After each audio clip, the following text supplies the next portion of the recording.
You want to listen to a podcast? By who? Georgia GOP Congressman Doug Collins. How is it? The greatest thing I have ever heard in my whole life. I could not believe my ears. In this house, wherever the rules are disregarded, chaos and mob rule. It has been said today, where is bravery? I'll tell you where bravery is found and courage is found. It's found in this minority who has lived through the last year of nothing but rules being broken, people being put down, questions not being answered. And this majority say, be damned with anything else. We're going to impeach and do whatever we want to do. Why? Because we won an election. I guarantee you, one day you'll be back in the minority and it ain't going to be that fun. All right, everybody, welcome back to the podcast. Just last week, we did our first of the look-aheads for the 2024 campaign. That is the Senate races. We knocked down 10 different states in which they are toss-ups or maybe lean Republican. Also, though, or lean to a toss-up, which I think they're lean Republican, and Democrats are not going to have the chance. That's Texas and Florida, the Rick Scott race, the Ted Cruz race. I think both of them are going to win re-election. Be close. There'll be a lot of money spent in each of them. At the end of the day, I don't see those as flippable seats for the Democrats, which puts them in a very tough position because at least 3 to 4 of the Senate races are very flippable. In fact, one is pretty much of a certain. That's West Virginia, Montana, Ohio, Pennsylvania are all very realistic flippable seats, with Montana and Ohio being the better of those two, Pennsylvania coming in after that. I think Nevada is a possibility. Arizona, when it gets shook out to see who's actually running there, will be your next big part. But we're going to get into the House and presidential races that will also play a part of this this year as we move forward. And as we go through the year, look at governor's races in some states and others that could affect turnout, issue orientated with abortion, with border and other things. So we'll look at these as we go forward. Together here on the Doug Collins podcast. But right after the break now, we're going to discuss the House, go through some of the things that went up last year in the House, and then see what chances Republicans have to either maintain a small margin of majority or even maybe possibly enlarge that.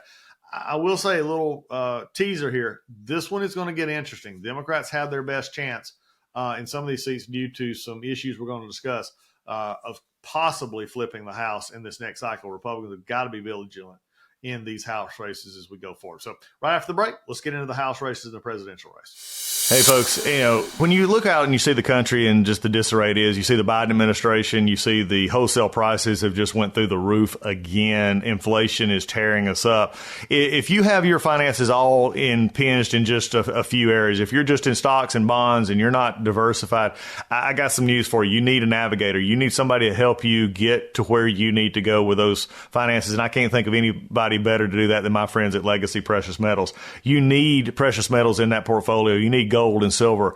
And Legacy Precious Metals, the folks there, they're the navigators. They know how to deal with tough times. They know and how to look ahead and take your personal situation and make it something that can be workable for you in the long term, because that's, at the end of the day, that's the one you're most concerned about. You need to make sure that your personal finances and your retirement are secure. You need folks like Legacy Precious Metals helping you in that. They will take the time to learn you. They'll learn your finances. They'll learn where your investment goals are, and they'll help you get there. And metals and gold right now, in this kind of crazy inflation, in this kind of crazy economy with the Biden's economy, is just, you need that help. And Legacy Precious Metals is the one to do that. So give Legacy Precious Metals a call, 866-528-1903, 866-528-1903, or you can always visit them online at legacypminvestments.com, and you can download their free investor's guide. Legacy Precious Metals, they're the ones you need. They're the navigators to help you through these turbulent times. Hey, everybody, it's MyPillow's 20th year anniversary, and over 80 million MyPillows have been sold. Mike Lindell and MyPillow wants to thank each of you and every one of you for giving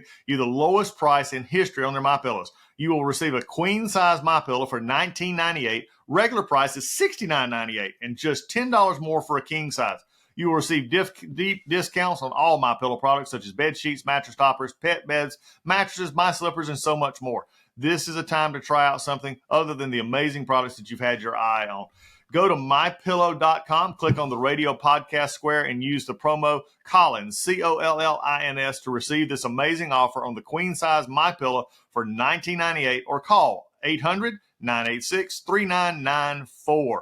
This offer comes with a 10-year warranty and 60-day money-back guarantee. It's time to start getting the quality sleep you deserve. You know how I know that? Because I sleep on a MyPillow every night. Go to MyPillow.com and use promo code Collins, COLLINS, or call 800-986-3994 today. All right, we're back. First off, let's discuss the overall nature of what's going on, and that being the presidential race being over the top of all of the races that we're going to talk about. This is a turnout-heavy general election. The races for president always tend to be the years in which turnout is heaviest, because there are people literally out there, and if you're one of them, I really wish that you would take the initiative to vote in all the elections. But there are people who only vote in presidential years. They'll only come out and vote for president, for Republican, Democrat. That's all they'll ever do, and they don't come out for the off-year Senate races, House races, and others that many of the states find themselves in. So you're dealing with several things that make this an interesting year, not only in those Senate races that I spoke of last week, but also in the House races that I'm going to talk about today, because this presidential race and the tones of the presidential race are going to be important as we look ahead to seeing what actually kind of turnout, how momentum and all shifts and wanes as determined by the presidential candidate. So let's look at it right now. First week in January, the Republican candidates who are still in. You have Donald Trump, who is frankly the presumptive nominee right now based on polling and based on the things that we're seeing across the country. From now till March 5th, which is I think Super Tuesday, this race will be over. I truly believe it will be, and I think Donald Trump will be the nominee just because of the inherent advantages that he has, the fact that he has a base of 30 to 45%, depending on which state you're in, that we're going to vote for him no matter what. None of the other candidates have that. In fact, the most that a candidate other than Donald Trump could claim is 10 to 15% hard vote for, and that's going to be still 20 points or more less than Donald Trump. The others that are still in there: Nikki Haley, Ron DeSantis, Chris Christie, Vivek Ramaswamy, Asa Hutchinson is still there for some unknown reason, but he is still running.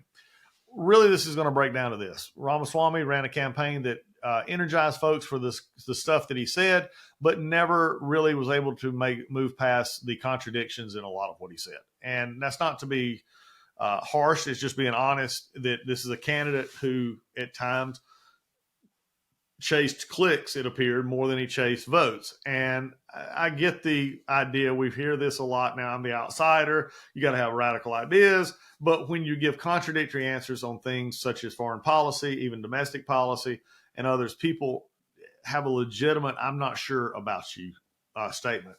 Vivek I think has a bright future. It'll be interesting to see if he can get more and more focused in his campaign efforts if he chooses to run again. I just don't see him making it past, really Iowa or anywhere else past this. He can do it on his own wealth, but it's not going to affect the difference. Then you got Ron DeSantis. Ron DeSantis, when first brought out, was going to be the nominee. It was just assumed he would take down Donald Trump.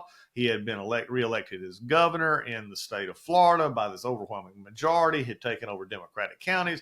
Everything was going good. And then Ron DeSantis decided to play coy for 5 months. And during that time, Donald Trump framed him, named him, and beat him. Bottom line. Framed him, named him, and beat him. And that's the name of the game in politics, especially in primaries. You frame the issue, you frame the candidate that you're running against in the terms that you want to frame him. You name him, you tell the voter exactly what the problems are, and you name the problems, and then you beat them. And I think that's exactly what's happening. We're a week or 2 weeks away from Iowa, and Ron DeSantis is slipped actually to fourth in some polls. He's a distant third, a distant second in every other Iowa caucus. They're praying for a miracle in Iowa. But let me just say this, when your campaign starts talking about poll numbers not being accurate, wait for this mysterious flood of people to show up on caucus night. Could it happen? Yeah, I'm not going to say it can't. But when that's where your talking points, typically that's coming from a campaign that is losing. Never Back Down was the super PAC set up to promote Ron DeSantis, and they have spent hundreds of millions of dollars in trying to do so. And basically all have but folded now. They quit buying ads the last week. They're not buying any ads going into the caucus night. The campaign is doing very little among ads. They're making visits out there, but you can just see a general defeat thought many times among the DeSantis campaign. I know Ron DeSantis. I've worked with him when he was in Congress. I think he does have a lot of good ideas that did work in Florida, but he's up against Donald Trump, and Donald Trump knows how to campaign, and Donald Trump is the momentum gainer and winner in this election up to this point. So it's going to be, he just doesn't have a lane, and then his political style is just so unlike what Americans are looking for right now. They're looking for charisma. They're looking for, somebody who can passionately discuss things with them and make them excited. And Ron DeSantis' governor has just not made that connection yet. You have Nikki Haley. Nikki Haley is the darling of the media, especially the liberal media, who want to find a replacement for Donald Trump. The reality, though, is the closest she is in New Hampshire, and she's still pretty much double digits down in New Hampshire. She's second or third at best, third at most likely in Iowa, down 30 to 40 points. She is then going into South Carolina, Nevada, down by multiple double digits in those states. It's hard to see a path for DeSantis, and a legitimate path for DeSantis and Haley after New Hampshire. Both of them, I think, have put everything they have. For DeSantis, it's Iowa. For Haley, it's New Hampshire. And then just the past week with her slavery answer or lack of answer, and then the repeated problems developed out of her clarification has caused others to maybe say this is not a viable alternative that we thought it may have been. Chris Christie has one hope alone. It's New Hampshire. If he could somehow pull up an upset in New Hampshire, which polls do not show happening, or he gets in second with a stronger showing, keeps him there. The problem is the Haley Christie voter is the same voter. And, again, when you split that vote, it puts both of them at a disadvantage. And I think the Haley folks had hoped Christie would be out by now. He's not out. He will not get out after Iowa. He will stay in through at least New Hampshire. And for Haley, that pretty much at this point dooms her trying to pull an upset over Donald Trump in New Hampshire. And even if she did somehow pull out a small victory in New Hampshire, she's coming into Nevada and South Carolina in Super Tuesday, in which her poll numbers across the rest of the country are not there. Now, what they depend on is that they come into the race, they get momentum out of a win or a strong second, and that carries them to other states. But remember, this is Donald Trump right now, and there's a base out there that just supports him. And it's not like any other election at this point as you go forward. So when you look at those main ones, Donald Trump has a path to win Iowa, win New Hampshire, win Nevada, win South Carolina, and then run a muck on Super Tuesday, in which he will win most every state through the South by large margins. That there's a legitimate way to have this wrapped up before the first week in March. By the end of that week, that it could be wrapped up. That actually plays well for all those. And this is one of the reasons why you saw Jack Smith pushing to get a clarification on appeals process so that he can start his case as soon as possible. Because the cases are already looked upon as political election interference. They're going to be even more so if Donald Trump is the presumptive nominee of the Republican Party. That's just the plain and simple fact of it. Joe Biden on the other side, the only way Joe Biden is not on the ballot is Joe Biden decides he doesn't want to be on the ballot. And don't play this idea that Dean Phillips or anybody else is going to win a primary. It's just not there. The Democratic Party has it set up where they can choose their nominee. If you don't believe it, ask Bernie Sanders. Okay. Bernie actually was the victim of that in 2016 with Hillary Clinton. Hillary Clinton folks had, found their way to make her the nominee. And at the same point, they would attack anything that got close to Hillary running for president. So you're going to see the same thing here. They're going to protect Joe Biden. Joe Biden's biggest issues, and we're going to talk about this much more after the primaries are settled. Joe Biden has an economy that people don't like. He's not likable in the sense that they feel like he is old and not in touch with the world around him. And then you have the real issues that people are paying more for groceries, people are paying more for gas, people are paying more for houses and loans and all these kind of things. That will come back. And many, many times the real issue of November is the economy. Do I feel like the country's in the right direction? And if you were going on that with Donald Trump, against Donald Trump, who had a clear vision, who actually did pass tax cuts, whose economy was booming, people had work, the gas prices were cheaper, inflation was basically non-existent. It's going to be a very much contrast from Donald Trump saying, here's what I did, here's what he did, which would you prefer?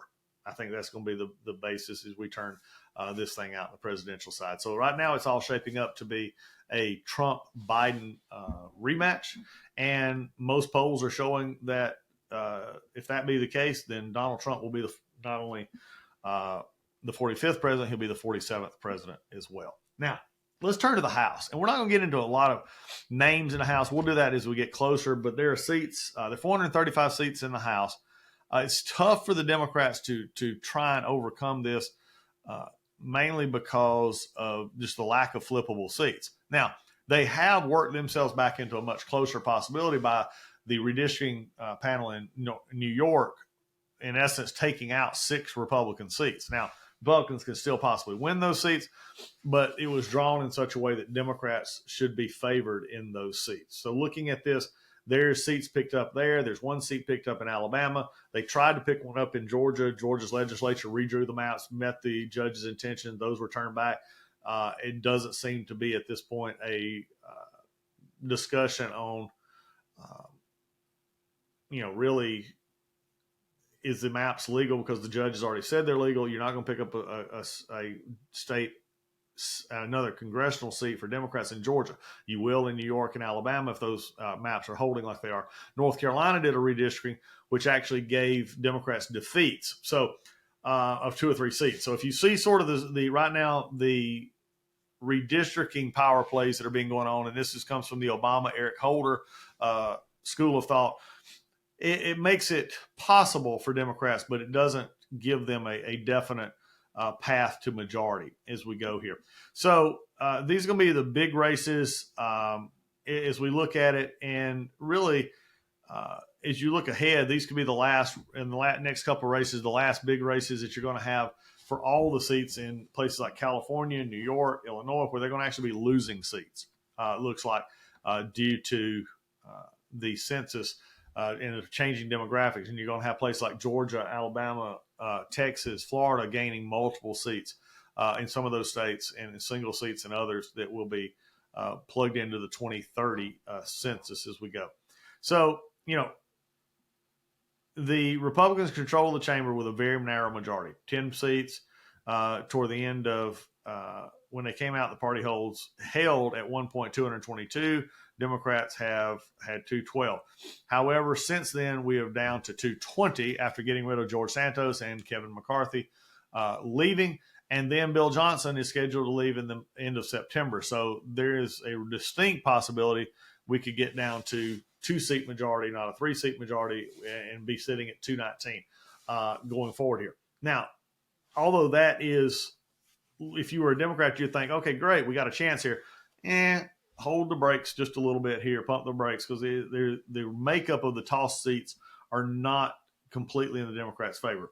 Right now, most political forces, I'll use Cook as an example, they list 24 complete seats as complete toss-ups, and among those 24, 9 are held by Democrats, 15 are held by Republicans. So you would have to run the table in many ways to bring it back. Now, seats that are going to be interesting for Democrats in Colorado have an interesting seat in the 8th Cavaros seat there. You got Jared Golden in Michigan. The open seat, we mentioned this during the Senate races, Elise Slotkin's seat is open, is a possibility for Republicans if they can get their stuff together up there. North Carolina's Don Davis, and also this will update because North Carolina has changed out a lot. A couple of the Democrats have already said they're not running. Republicans will pick up those seats. You got Democrat in New Mexico 2nd, Ohio 13th, again, possible Democrat losses here. And then, of course, you have Pennsylvania. Susan Wild and Matt Cartwright, the 7th and 8th. These are always in counties that are sort of bellwether counties for the country. How these counties go is how the rest of the country go. It's going to be interesting to see if without the spotlight on them, but the spotlight going to be more on the Senate race in Pennsylvania and the presidential race coming through Pennsylvania as well. Can they hold on to what they were looking for to win a majority. It's going to be difficult with those. But Wild and Cartwright both have survived these seats for several times already. And, we'll have the backing to try and keep this. Washington 3, this Washington State 3, Perez out there. This would be an interesting one. I think we could actually win this seat if if we can get Republican money and the candidate out there to win this seat. I think that could be a pickup for Republicans. So anything there, any wins in the seats that I just named add to the Republican majority. Now, Republicans also have to defend 15 seats. They got 2 in Arizona, Swikert and Siscomani. You have several in California that are going to be difficult. The Duarte, Valadeo, Garcia, and Calvert seats, all in California. Again, California being basically a blue state, except for the areas outside of San Diego, outside of San Francisco, and outside of Los Angeles. And so it'll be interesting to see if we keep this. The Valadeo seat is up there in the same area as Kevin McCarthy's seat. Kevin McCarthy, who, again, resigned from Congress on December 31st of this past year. His seat is now open. Republican seat, it'll be interesting to see how well they keep that seat. Florida's 5th is John Rutherford, and mainly it's because it's around the city of Jacksonville. But John Rutherford is a former sheriff. He's a good guy, a good friend. I think John will overcome this and win again in this race as you're looking forward to it. Julie Litlow is Louisiana 5th. This was a seat that she won when her husband passed away, who was recently elected. She won it in a special. This will be the first up for her to be reelected. We'll see how that turns out. New Jersey, this could be an interesting one given New Jersey politics. New Jersey politics right now are, especially with Menendez at the top of the ticket. We didn't discuss that in the Senate races because I don't think the New Jersey seat's a flippable seat. I think it's a seat in which Democrats are going to have to find their candidate, and that Menendez could lose. But I think it still leans to stay in the Democratic camp. But if there's a lot of ugliness around the indictments around Menendez, the corruption, those kind of things that could actually play into the Republicans' favor to maybe give Thomas Keene in New Jersey 7th a run for his money. Here you get into the New York issue, and that is Esposito, Lawler, Molinaro, and Williams, all in toss-up areas. The maps have been changed. As that runs itself out, we'll talk more about that in the future. Also, the Oregon 5th, Chavez DeRemer. This is one that we picked up, sort of a surprise pickup, but it could be one that is in play as we go forward. So really, as you look at the House perspective here, you look at a lot of seats that we're just going to have to wait on. And as if we wait on those seats and, coming forward, it'll just depend on how the primary plays out, how the national level plays out. And one of the reasons that we're, discussing this is especially the House seats and the Senate seats, to an extent as well, play off of the momentum of the national campaigns. And so with the national campaigns, the presidential campaigns, how they operate in these different states are going to be key to some of them. And that'll be momentum-wise, especially the California, the New York seats, which are in play. In a wave, they tend to go, and in a non-wave, they tend to stay where they're at. So we'll have to keep a watch on that as those will heat up. So I'll tell you right now, we'll probably talk more Senate races going up until June. House races will start forming themselves in the June, July, August timeframe. A good friend of mine, Richard Hudson, is running the National Republican Congressional Committee, which is the House Republicans in the re-election mode for the campaigns. He is a good political strategist. He is also good at running the committee, raising money, and doing the things that are needed to keep those House seats safe so they can not only just protect their margin, but actually grow their margin. We'll see how that runs. DCCC has been raising money. They're raising a good bit. But again, they're going to be dependent a lot on the momentum coming from the Joe Biden campaign as well. We'll see if that actually takes effect and takes hold. So with that, those are the races to look for. We did, like I said, last week we did the Senate races. This week is the look at the presidential and then the House races to be determined. as we go forward. We're going to keep you updated all year here on the Doug Collins Podcast. We're glad to have you join us. Go to the DougCollinsPodcast.com. Check that email button. Let us know what you think. Maybe you got a race that I missed. Maybe there's some in your state that are going to be a little more interesting. Maybe we can get into primary battles. I mean, because that right now, the House is typically primary battles. It's not as much general election battles. 24 out of 435 considered toss-ups. But you could see some incumbents. If they're going to get beat, most of the time incumbents are getting beat in primaries. To an extent, it just makes it harder. This is what they fight against, and we'll see how that turns out, especially if there's open seats and we've had a record number of retirements, moving to other offices, running for other offices in this last year. So we'll see how that goes. Keep a watch at it. We'll have some good times here tracking the primaries and also tracking now to Super Tuesday, when I think it'll be over with on the Republican side for Donald Trump, him becoming the nominee for the Republicans going into the fall, in which you get Biden, Trump, 2. And judging by the numbers right now, Donald Trump has the advantage. And it'll be interesting to see how that race plays out, because Joe Biden can't hide in the basement on this one. And it'll be interesting to see how the two campaigns meld out as we go through the year. So with that, we'll see you next time on the Doug Collins Podcast.